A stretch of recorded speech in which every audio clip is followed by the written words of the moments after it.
Avec l'aide d'Akadosh Baruch Hu, aujourd'hui, c'est la première session qu'on fait dans le livre de Halakha. Donc, on va étudier des Halakhot du Ben Ishraï dans cette édition. Cette édition-là, elle a l'avantage d'amener aussi les positions de Rav Yosef, de Rabbi Tzadok Shaoul, du Kaf HaChaim, du Chida, etc. Et aussi des décisionnaires, Ashkenazim aussi, pour savoir un peu qu'est-ce qu'il en est de la Halakhot de Maaseh. Alors, je vais parler un peu vite, mais je vais essayer de parler précisément et bien pour les personnes aussi qui nous rejoignent et qui suivront cette petite étude quotidienne de Halakha. Sur cet ouvrage, en fait, je vais essayer de vous apprendre aussi le langage, puisqu'il y a la langue et le langage halachique. Par exemple, tsarir en hébreu moderne, ça veut dire avoir besoin. On verra que dans l'halakha, ça veut dire on doit. C'est une nécessité, c'est une obligation. Et on verra que l'emploi du passé, c'est bediavad, a posteriori, alors que l'emploi du présent ou du futur, c'est comment les choses doivent se faire a priori. Enfin, peut-être plusieurs petits points comme ça de méthode. Par ailleurs, le texte, on va dire, à l'intérieur, est un texte ponctué. Le Ben Ishraï avait l'habitude de faire d'abord une introduction sur la paracha et ensuite de donner des annotations qui étaient des halachot, en fait, une derrière l'autre. Il avait la magie de savoir dire les choses de manière suffisamment subtile et intelligente pour donner énormément de détails et matière à réflexion sans avoir forcément besoin de reprendre séif par séif les choses dans le Shulchan Aruch. Étant donné que plusieurs de ces positions ne sont pas toujours rejointes par tous les Chachamim, c'est la raison pour laquelle, en bas, dans cette édition, il y a un travail de recherche qui a été fait par un Rav. Voilà son nom, je vous le donne quand même. Il s'appelle Ariel Cohen, un Talmid Chacham, qui a fait un travail de recherche. Et en fait, ce que je vais faire, c'est que, étant donné qu'il y a des annotations, dans mon travail de préparation pour ce cours, ce que je propose, c'est de mettre au fluorescent les annotations que je surlignerai chaque fois que je considère personnellement et méthodiquement que ça peut être intéressant de les regarder en bas, et je souligne les phrases qui, dans cette partie annotée en bas de la page, est selon moi significative. Pourquoi ? C'est pas parce qu'il ne faut pas tout le faire, puisque moi, si j'ai préparé, c'est que je l'ai fait. C'est parce que méthodiquement, pour pouvoir avoir une étude concise de halakha, on ne va pas non plus épiloguer et échanger notre étude habituelle de Gemara pour une nouvelle étude de halakha pendant 1 heure. Mais on va essayer de faire de manière concise. Bien évidemment, j'invite chacun après à étudier de manière méthodique et tranquille chacune des halakhot qu'on va étudier, avec toutes les annotations, mais en attendant, pour avoir une étude concise et claire et connaître à la fois ce qui est marqué dans le Ben Ishraï et à la fois ce qu'il en ressort dans la halakha de Maaseh, je considère que c'est le meilleur point.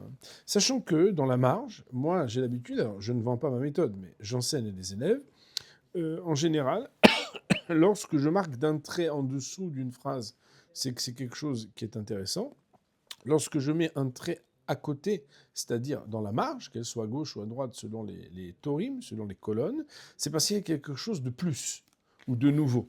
Vous le remarquerez au fur et à mesure, c'est quelque chose que j'ai acquis au fur et à mesure des années, c'est comme ça que moi j'ai formalisé ma méthode. Alors, je ne l'impose à personne, c'est juste que puisque pour l'instant je vous scale les documents avant que vous ayez vous-même vos documents, je considère que c'est important que je vous explique comment on va travailler. Voilà. Après cette petite introduction, eh bien, je vous propose qu'on commence, qu'on rentre dans le vif du sujet, sachant que un autre cours, je vous expliquerai pourquoi il y a marqué en haut Ben Ishraï Parashat Tetzavé, Purim, quel rapport entre Tetzavé et Purim. Alors c'est vrai que Purim c'est les déguisements et Tetzavé c'est les vêtements du Kohen, mais ça n'a absolument rien à voir parce que le Kohen ne se déguise pas. Donc un jour je vous expliquerai, mais c'est pas le sujet maintenant. Nous commençons directement la Halacha Aleph. Akol Hayavin Bemikra Megillah, Anashim Benashim. Ach, Anashim אף על פי שיודעים לקרות, ישמעו מן האנשים, וכן מנהג בעיר הקודש תיבנה ותיכונן במהרה בימינו, שמעולם לא נשמע שהאישה קראה מגילה. Alors, j'ai lu jusqu'à la fin de la phrase sans traduire, et maintenant, je vais reprendre donc cette phrase. Akol hayavin bemikra megillah. Tous, ça veut dire tout le monde, hayavin est astreint Bemikra Megillah, la lecture de la Megillah. Je vous rappelle que la Megillah, on doit la lire 2 fois, le soir 1 fois et le jour 1 fois. Anashim, qui est le pluriel de Ish, Nashim, qui est le pluriel de Isha, donc les hommes et les femmes. Et là, chaque fois que nous étudierons Belin Eder, j'essaierai, quand je pense que c'est important, de mettre en exergue des mots que je vous recommande d'écrire comme un petit lexique. D'ailleurs, ça m'arrangerait qu'on puisse le faire sur le groupe pour pouvoir le partager avec d'autres amis. Un lexique de mots de vocabulaire de halakha. Le mot ach veut dire ici cependant. Hanashim, les femmes, afalpi sheodin nikrot, bien qu'elles sauraient lire, Alors c'est vrai que, bon, on n'a pas l'habitude, hein, on verra même que le Mishra lui-même va dire qu'on n'a pas l'habitude d'entendre des femmes de dire « Vaïhi bime Ahashverosh ou Ahashverosh ». On n'a pas l'habitude. En tout cas, bien que, et même si elles savaient lire, « Yishme'u min ha'anashim ». Elles écouteront des hommes, sous-entendu, c'est un homme qui lira. V'chen aminek be'ir hakodesh tovav. Tovav, ça veut dire « Tibane vetikonen bimera beyamenu ». Et c'est ainsi aussi qu'est l'habitude dans la ville sainte, on parle de Jérusalem. Et la ville sainte de Jérusalem, quand on l'a dit, un peu comme quand on parle d'un rab, on dit shlita, un peu comme quand on parle de n'importe quoi, on a des fois des zichrono livracha pour quelqu'un qui est parti. Quand on parle de Yerushalayim, on dit tibane vetikonen bimera beyamenu, et des fois il y a même un aleph, on appelle ça toveva, c'est tibane vetikonen bimera beyamenu, amen, qu'elle soit repréparée et reconstruite très bientôt de nos jours.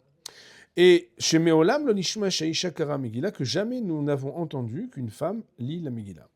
Autrement dit, même si ça aurait pu être discutable sur le plan des principes, en pratique, une femme ne lit pas la Megillah. Velachen, autre mot de vocabulaire, et c'est pourquoi. Kol Adam, afapi shekara Megillah bebet hakneset, bien qu'il a lu pour lui-même, sous-entendu ou pour d'autres, la Megillah dans la synagogue, ikraenna, il la lira, Beveito dans sa maison, Bishvilishto, pour sa femme, chez l'Oshama'a Betakneset, qui n'aurait pas entendu à la synagogue. Ou Bishvila Betulot, ou Shar Nashim, ou Meshartim Shubabait. Et pour les jeunes filles, le mot Betula ici n'est pas strictement parlé le même sens qu'on utilise quand on parle de Ktana, Bogeret, Nehara, et quand on parle de Nehara, Meorasa, etc. Et ici, Betula, ça veut dire une jeune fille, ou Shar Nashim, ou bien des autres femmes, Meshartim Shubabait, ou bien même les serviteurs ou les personnes qui sont à la maison pour s'occuper. Autrement dit, on relira. Veim kira bebet hakneset roser vekro alenashim, et s'il avait lu donc à la synagogue, alors à ce moment-là, si c'était lui qui était le lecteur, alors il va le lire l'annashim pour les femmes, lo yevarech bishvilam. Alors il ne fera pas la bénédiction pour elles. Ça c'est la position du Ben Ish Chai. Vous voyez que dans l'Achol Maaseh, les positions sont différentes pour beaucoup d'entre nos chachamim. Vegam em lo yivarchu. Et elles non plus, les femmes ne feront pas la bénédiction. Donc le Ben Ish Chai nous dit que les femmes sont astreintes à la Megillah, elles ne lisent pas la Megillah. Et donc, elles ne liront pas, et quand on leur lit, d'après le Ben Ish Chai, il dit qu'on ne fait pas la bénédiction, et qu'elles ne la feront pas non plus.